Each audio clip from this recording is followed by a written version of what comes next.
Hello everyone, welcome to our channel Always Secured Automation. In this video, we will discuss Module 4.2, Nuclear Power Plant Schematics. The main components of a nuclear power plant are nuclear reactor, heat exchanger, steam turbine,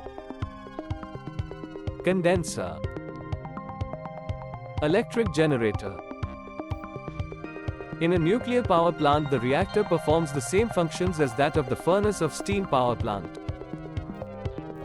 The heat liberated in the reactor as a result of the nuclear fission of the fuel is taken up by the coolant circulating through the reactor core. Hot coolant leaves the reactor at the top and flow through the tubes of steam generator and passes on it heat to the feed water.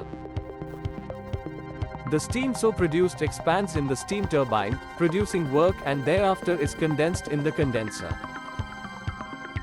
The steam turbine in turn runs an electric generator, thereby producing electrical energy. The condensate and feed water pumps are used to maintain flow of coolant. Thank you for watching our video.